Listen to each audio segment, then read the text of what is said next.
Bonjour, bienvenue dans cette nouvelle émission Quoi de neuf? Aujourd'hui, je reçois M.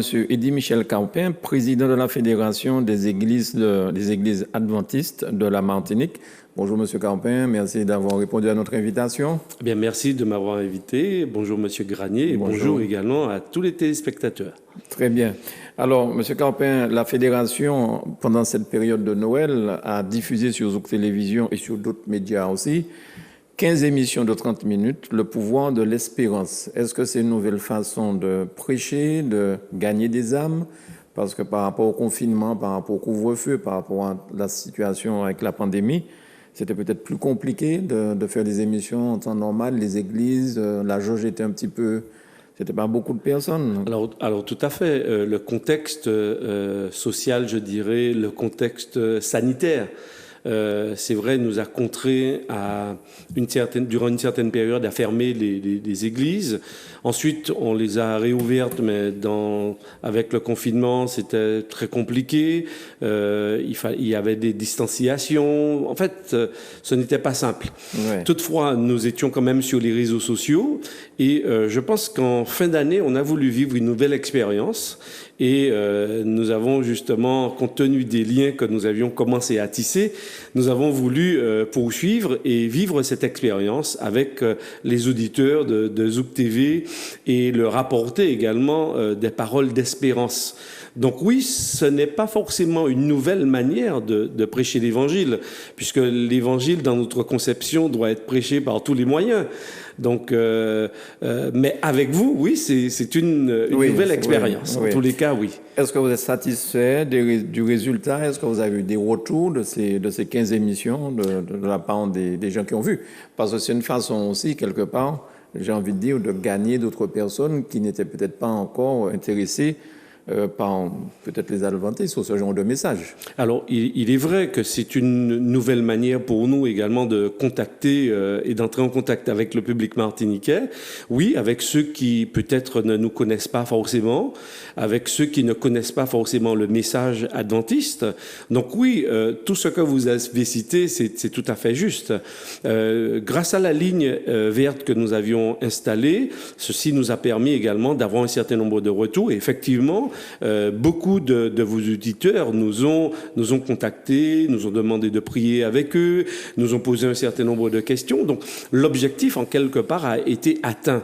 Et nous souhaitons vraiment poursuivre sur cette lancée pour permettre à tout un chacun de découvrir, parce que je crois qu'il y a beaucoup d'églises chrétiennes en Martinique, des confessions religieuses différentes, mais il est bon aussi de connaître aussi la spécificité des uns et des autres, sans forcément pousser les gens à choisir tel ou tel type de religion, mais d'apporter l'information, parce que je crois que en apportant l'information aux uns aux autres, eh bien les gens peuvent aussi choisir, peuvent aussi se positionner, et puis je pense que chaque public, chaque individu peut être sensibilisé également à un type de message contenu dans la Bible. Donc, plus on est nombreux, je crois, eh bien, plus ça permet aussi aux uns et aux autres d'entendre et de se positionner.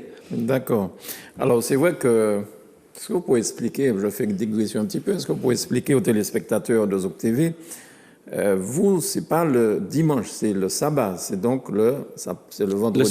Tout à fait, le vendredi soir, à la nuit tombée jusqu'au samedi soir. Eh bien, vous êtes très bien renseigné. Écoutez, avec Pascal ici, avec les différentes émissions que vous avez déjà eu à faire, j'entends, j'écoute. Tout à fait. Parce que, bon, les catholiques, c'est le dimanche, les évangélistes, c'est le dimanche. C'est une particularité chez vous. Donc, comment expliquer ça? Quelle est la vraie date de repos que le Seigneur a donnée? Alors, c'est pas forcément une date, mais c'est plutôt un jour. Un jour, pardon. Effectivement, concernant le texte de la Genèse. Alors, nous nous appuyons essentiellement sur le texte de la Genèse, au chapitre 2, où il est question de ce 7e jour que Dieu aurait mis à part pour justement un temps d'adoration, un temps de réflexion, un temps de repos total Même si il y a un soir, il y a un matin, et on sait que le soir, quand même, on a besoin de se reposer tous les jours.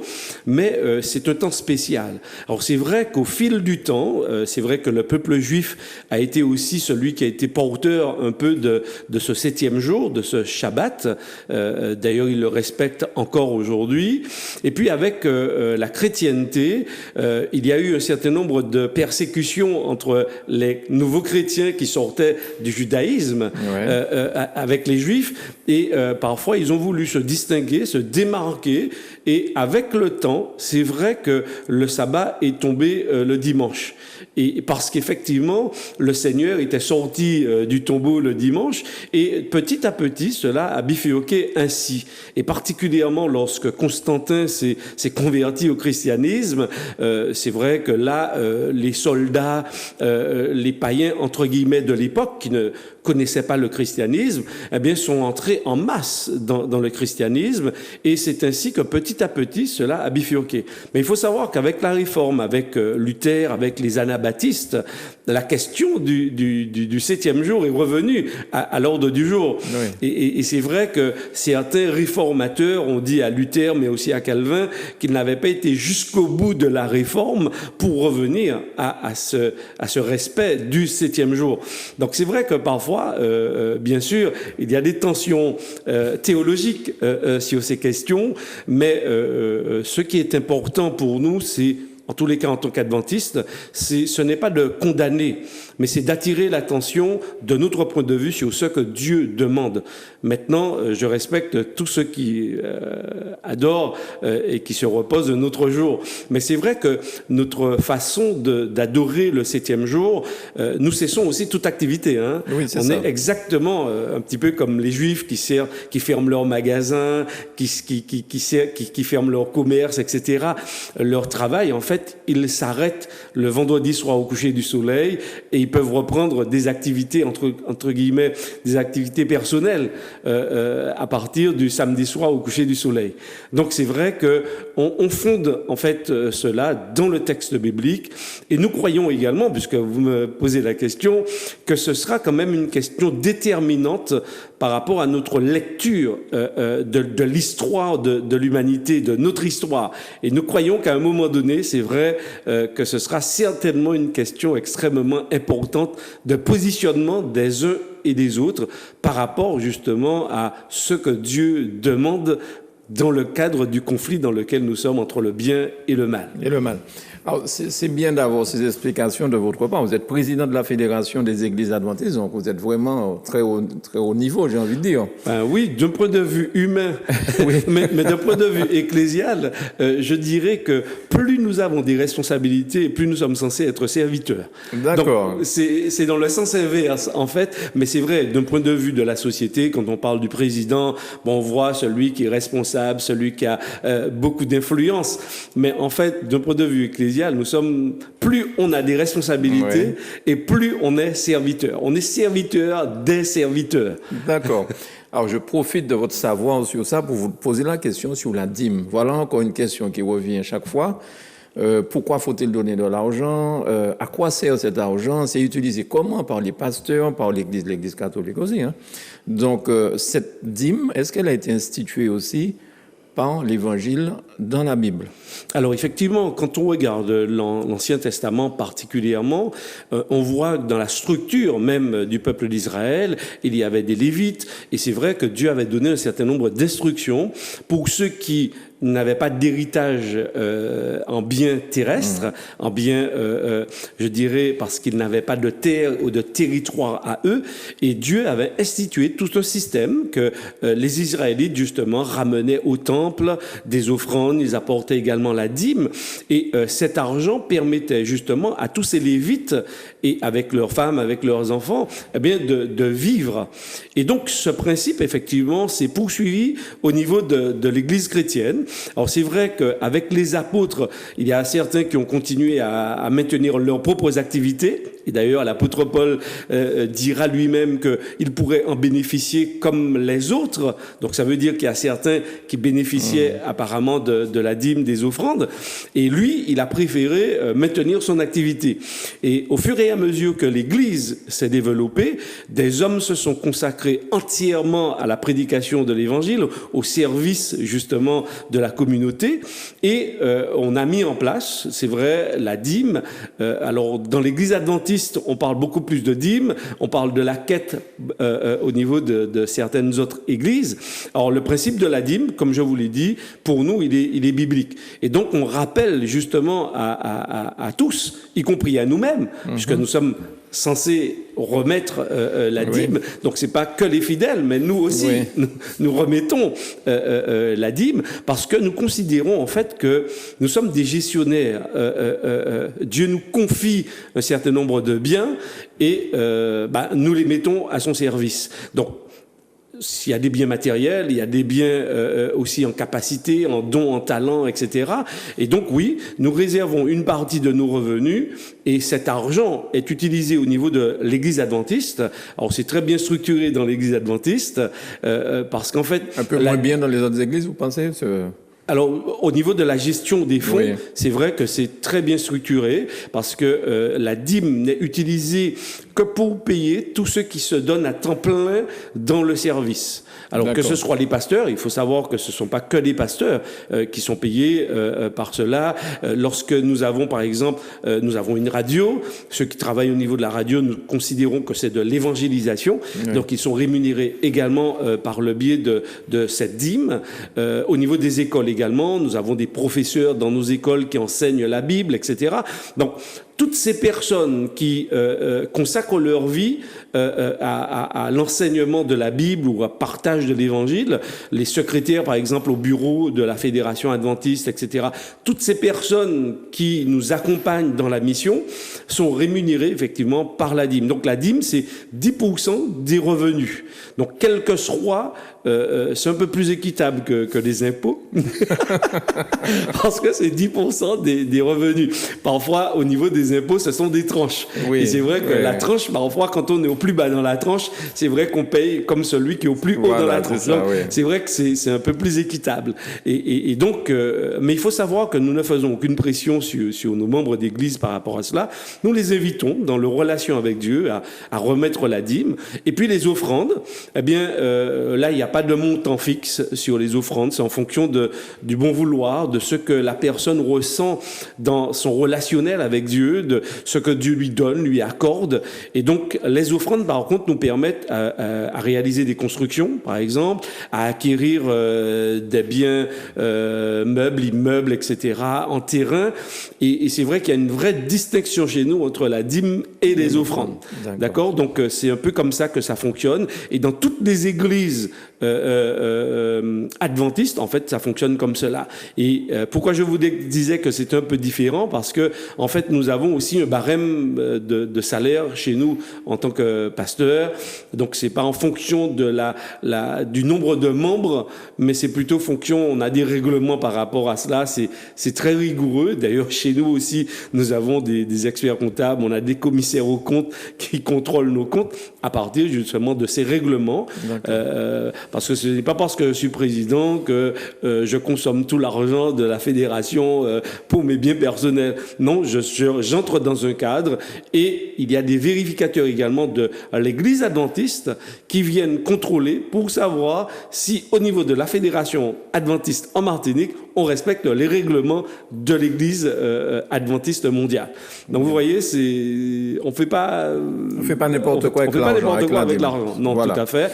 Et donc on laisse libre aux uns et aux autres de participer avec nous à cette cause. Et je dois dire qu'il n'y a pas que des adventistes qui remettent la dîme. Oui. Il y a des personnes qui nous connaissent, qui ont découvert ce principe de la dîme et qui viennent et qui remettent leur dîme chaque mois à l'église. Hein. C'est quelque chose de vraiment très incroyable. Mais il faut vivre l'expérience.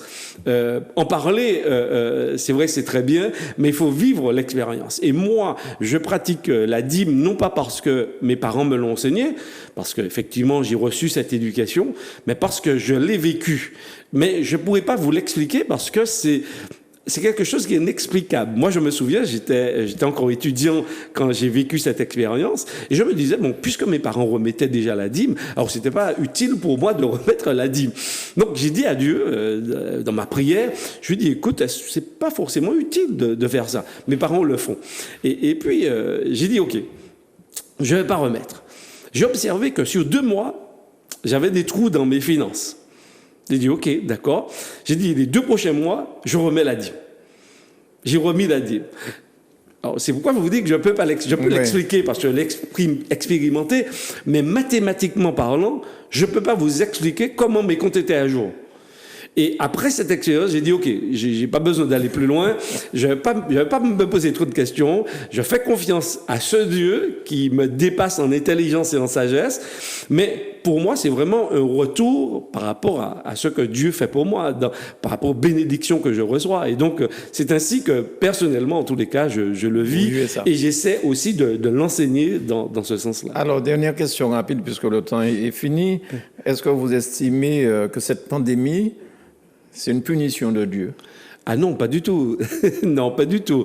Je ne crois pas Comment l'expliquer, plus ou moins? Parce que les gens doivent se dire, bon, mais pourquoi mon Dieu me fait souffrir? Parce qu'il y a des gens qui ont perdu beaucoup de personnes, quand même. Alors, c'est vrai qu'il y a beaucoup de décès, des gens qui ont été malades, etc. Mais il faut savoir qu'il n'y a pas que la pandémie qui tue les gens.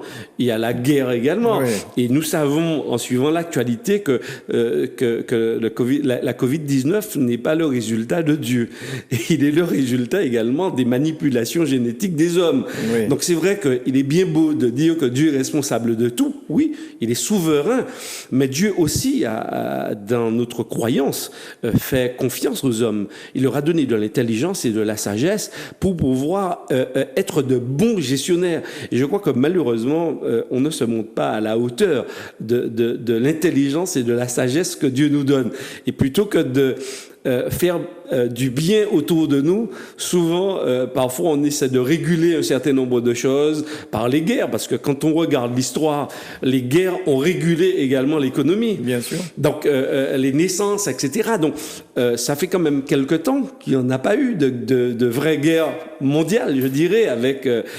Donc, c'est vrai que les hommes cherchent des solutions pour permettre à la vie de durer encore très longtemps sur cette planète Terre.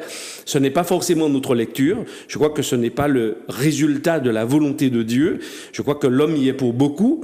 Je crois que Dieu, au contraire, met sa main et nous permet de trouver des passerelles de sortie pour cela. Mais bien sûr, il y a des fléaux qui viendront et qui vont s'abattre sur la terre, non pas parce que Dieu va les diriger, parce que nous croyons qu'il y a le mal aussi qui existe, et que le mal n'a que seul objectif, c'est de détruire l'humanité que Dieu aime. Donc c'est vrai que dans cette histoire de ce conflit entre le bien et le mal, c'est très difficile de comprendre pourquoi Dieu laisse faire et agir le mal. Mais je crois que c'est pour que nous, en tant qu'êtres humains, nous comprenions qui il est, et faire le choix du bon côté et de se placer du côté de Dieu. Donc même si on n'a pas toutes les réponses, en tous les cas, pour moi, et dans ma lecture, ce n'est pas le résultat de la volonté de Dieu. J'ai une autre lecture de ces événements, mais je crois que Dieu, au contraire, nous permet d'avoir de l'espoir en dépit de tout, en dépit des circonstances, en dépit des pandémies. Dieu nous permet de dire qu'il est encore là, qu'il veille sur nous et qu'il a un avenir vraiment meilleur pour chacun de nous. Merci beaucoup, Monsieur Eddy Michel Campin. Je rappelle que vous êtes le président de la Fédération des Églises adventistes de la Martinique et peut-être la Guyane, la Guadeloupe bientôt. Non, ce sera... Alors, pour l'instant, chaque chose en son temps, je suis président de la Fédération des Églises adventistes de la Martinique. Et c'est déjà beaucoup. Merci beaucoup. Je vous souhaite de passer d'excellentes fêtes de fin d'année puis une très bonne année 2021. Eh bien, moi de même, à toute votre équipe, mais aussi à tous les téléspectateurs de Zouk TV. Et nous espérons que nous continuerons vraiment dans une bonne collaboration et nous continuerons à porter cette parole d'espérance aussi en Martinique. Merci beaucoup. Je remercie Manuela pour la réalisation de cette émission et merci à vous chez vous. J'espère que vous avez passé de bonnes fêtes et que vous passerez aussi le cap de 2020 à 2021 dans de bonnes conditions et que l'année 2021 soit une année prospère pour vous et votre famille. Merci.